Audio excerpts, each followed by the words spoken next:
नमस्कार,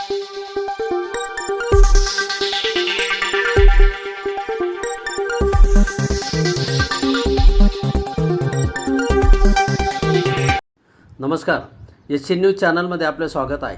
जागतिक पातळीवर युनेस्कोच्या यादीमध्ये सहभाग झालेल्या बागलाण तालुक्यातील ऐतिहासिक साल्हेर आणि साटोटा किल्ल्यास 2 संशयितांकडून आग लागल्यामुळे मोठ्या प्रमाणावर वन संपदेचे नुकसान झाले आहे।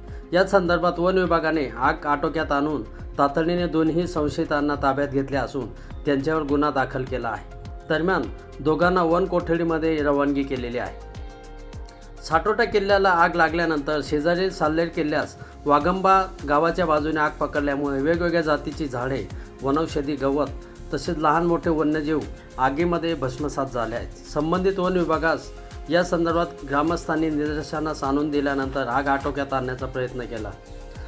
गुराख्यांकडून मिळालेल्या माहितीनुसार किल्ल्यावर फिरायला गेलेले विश्वास तुकाराम सोनवणे वय 13 आणि दादू सुभाष मोरे वय 14 राहणार बंधारपाडा हे व्हिडिओ ओढत असताना त्यांनी जळती काडी जागेवर फेकून दिल्यामुळे दोन्ही किल्ल्यांचे नुकसान झाले।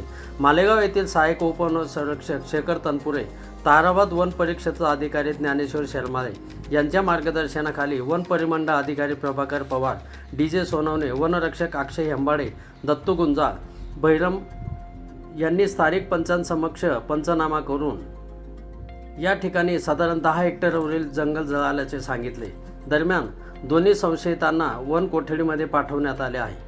वन विभागाने संबंधित संशयितांना तातडीने ताब्यात घेऊन वन कोठडीमध्ये पाठवले असले तरी ह्या परिसरामध्ये संबंधित घटनेने खळबळ उडाली असून जंगल परिसरात अशा पद्धतीने कोणी गैरप्रकार केल्यास त्यांच्यावर गंभीर गुन्हा दाखल करण्यात येईल असे उपवन संरक्षक शेखर तनपुरे, वनाधिकारी ज्ञानेश्वर शर्मा यांनी कळवले आहे। दरम्यान उन्हाची दाहकता लक्षात घेता यापुढे अशा पद्धतीने ऐतिहासिक किल्ले, राखीव जंगलांना आग लागू नये यासाठी वन विभागाला ड्रोन कॅमेरे, आग नियंत्रण यंत्र, अन्य साहित्य पुरवून येथील अधिकारी आणि कर्मचाऱ्यांना गुजरात राज्य वन विभागांतर्गत देणाऱ्या सुविधा उपलब्ध करून देण्याचे परिसरातील नागरिकांनी मागणी केली आहे। या संदर्भात ताराबाद येथील विकास कांकरिया, निसर्गमित्र आणि पत्रकार अरुण कुमार भांबरे, सामाजिक कार्यकर्ते आणि उपक्रमशील शेतकरी रोहिदास जाधव, संजय निकम यांच्यासह तालुक्यातील पर्यावरणप्रेमींनी या भागामध्ये आवश्यक त्या सुविधा उपलब्ध करून द्याव्यात अशीही मागणी केलेली आहे। एस न्यूजसाठी प्रतिनिधी अरुण कुमार भांबरे, बागलाण। धन्यवाद।